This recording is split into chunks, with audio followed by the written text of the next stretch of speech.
જય શ્રી કૃષ્ણ વૈષ્ણવો, દેશ વિદેશમાં વસતા મારા વાલા વૈષ્ણવો તથા મારા ખાસ યુવા મિત્રો, સર્વપ્રથમ આપણે આપણા ઈષ્ટદેવનું સ્મરણ કરીએ. શ્રી કૃષ્ણાય નમઃ, શ્રી ગોપીજન વલ્લભાય નમઃ, શ્રી આચાર્ય ચરણકમલેભ્યો નમઃ, શ્રી ગોસાઈજી પરમ દયાળવે નમઃ, શ્રી ગુરુવે નમઃ, શ્રી યમુના મહારાણ્યે નમઃ. વૈષ્ણવો, આપણે આપણું સિદ્ધાંત રહસ્યનો અનુવાદ પૂર્ણ કરેલ છે. હવે આજે આપણે આપણું જોશું શ્રી કૃષ્ણાશ્રય. દરેક એમાં મેં તમને કહેલ કે કોઈ પણ ગ્રંથના પાછળ તેમનો પ્રસંગ છે, તેની રચનાનો પ્રસંગ છે, રચના કરવાનો ઉદ્દેશ. તો તેવી રીતે આ પણ ગ્રંથના રચયિતા આપણા શ્રી ભૂમંડલાચાર્ય આચાર્ય શ્રી મહાપ્રભુજી છે. એકવાર લાહોરના વિદ્વાન પંડિત શ્રી બુલા મિશ્રજી આપણા આચાર્ય ચરણ પાસે પધાર્યા. તો તે સમયે આપણા આચાર્યએ તેમને આ ગ્રંથની રચના કરી, તેમનો પાઠ કરાવ્યો. તે પાઠ કરાવ્યો પછી તેમને શ્રી કૃષ્ણની લીલાઓના દર્શન થયા અથવા અનુભવ થયો અને તેમને અલગ અલગ શાસ્ત્રોનું પણ જ્ઞાન થયું. આ ગ્રંથના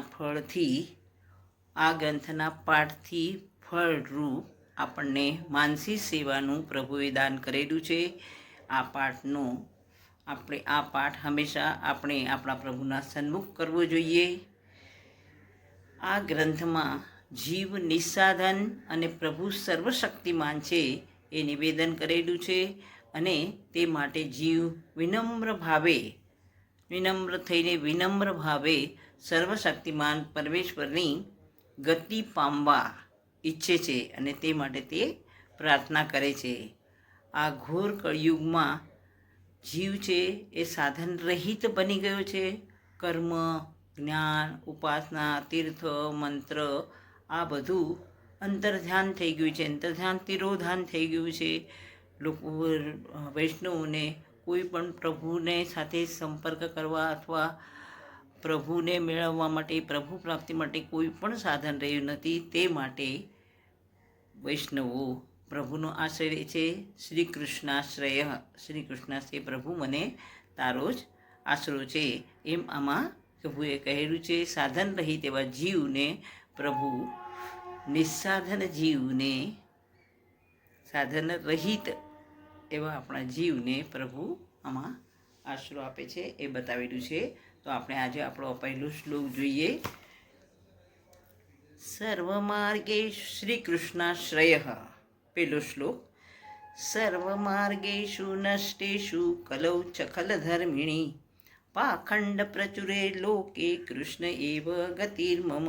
સર્વમાર્ગેષુ નષ્ટેષુ કલૌ એટલે આ કળિયુગમાં, અને ખલ ધર્મ એટલે દુષ્ટોનું સામ્રાજ્ય ફેલાયેલું છે. દુષ્ટાચારે પોતાનું જ બધી મહાનતા બતાવે છે, પોતાને બધું શો બતાવે છે, જેને આપણે કહીએ ખલધર્મ એટલે દુષ્ટોનું સામ્રાજ્ય થયું. ખલધર્મ પ્રધાન એવો દેશ બની ગયો છે. સર્વમાર્ગેષુ નષ્ટેષુ કલૌ, કળિયુગમાં ખલધર્મ પ્રધાન એવા આ કળિયુગમાં સર્વમાર્ગેષુ નષ્ટેષુ બધા માર્ગ નષ્ટ થઈ ગયા છે પ્રભુને પ્રાપ્ત કરવાના.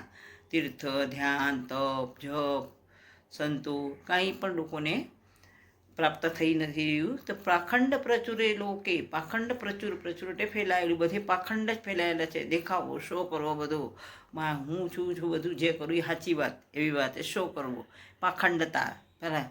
તો એવું પાખંડ પ્રચુરી લોકે, પાખંડ ફેલાયેલા આ જગતમાં, આ દુનિયામાં કૃષ્ણ એવ ગતિર એટલે આશ્રય, કૃષ્ણ જ મારો આશ્રય છે એવું આપણા વૈષ્ણવો તેમના અંતરંગ શિષ્યો કહે છે. પ્રભુ તમે જ અમને આશરો આપો, તમે જ અમને કાંઈ માર્ગ બતાવો. સર્વમાર્ગ આ કળિયુગમાં ખલધર્મ પ્રધાન એવા આ કળિયુગમાં બધા માર્ગ નષ્ટ થઈ ચૂક્યા છે. તો પાખંડ પ્રચુરી લોકે, ચારેકોર પાખંડ ફેલાયેલો છે, બધા દેખાવો કરે છે, શો કરે છે, એવા આ જગતમાં તમે જ અમારો આશ્રય છો. બીજો શ્લોક. મલેચ્છાક્રાંતેષુ દેશેષુ પાપેક નિલયેષુ ચ સત્પીડા વ્યગ્રલોકેષુ કૃષ્ણ એવ મલેચ્છાક્રાંતેષુ દેશેષુ પાપૈકનિલયેષુ ચ સત્પીડા વ્યગ્રલોકેષુ કૃષ્ણ એવ ગતિર્મમ. મલેચ્છાક્રાંતેષુ દેશુ, મલેચ્છ લોકો બધા, મલેચ્છ લોકો એટલે બધા પાપી લોકો. મલેચ્છ આક્રાંત એટલે ભરેલા, આક્રાંત પાપી લોકોથી. મલેચ્છથી દેશેષુ, આ દેશ મલેચ્છનો દેશ થઈ ગયો છે. મલેચ્છેષુ દેશેષુ પાપૈક નિલયેષુ, નિલય એટલે ઘર, પાપનું જ ઘર થઈ ગયું છે. પાપ જ બધે ફેલાયેલા છે. સત્પીડા, સત એટલે સજ્જન લોકોની પીડાથી વ્યગ્ર લોકો, સજ્જન લોકોની પીડા જોઈને લોકો પણ વ્યગ્ર થઈ ગયા, અધીરા થઈ ગયા છે. એવા ટાણે કૃષ્ણ એવ ગતિર્મમ, કૃષ્ણ જ મારો ગતિ છે એટલે આશ્રય છે. કૃષ્ણ જ મારો આશ્રય છે. મલેચ્છા ક્રાંતેષુ દેશેષુ, મલેચ્છા લોકોથી આ દેશ ભરાયેલો છે, ફેલાયેલો છે. પાપે કનિલેષુ ચ, અને ચારે કોર પાપ જ પાપ છે. બધા પાપી લોકો જમા થઈ ગયા છે. નિલય એટલે ઘર, પાપીઓનું ઘર થઈ ગયું છે આ દેશ. સત્પીડા વ્યગ્ર, સત એટલે સજ્જન, સજ્જન લોકોની પીડાથી વ્યગ્ર થયેલા લોકો અથવા સજ્જન લોકોની પીડા જોઈને લોકો અધીરા થઈ ગયા છે કે આમાં સજ્જન પણ બિચારા સુખી નથી. કૃષ્ણ એવ ગતિર્મમે, એવા ટાણે કૃષ્ણ જ મારો આશ્રય છે. એમ આમાં આપણા વૈષ્ણવો પ્રભુના શરણે આ વાક્ય કહીને પ્રભુનો આશ્રય લે છે. જય શ્રી કૃષ્ણ વૈષ્ણવો. હવે આપણે જોશું આપણો આગળના શ્લોક.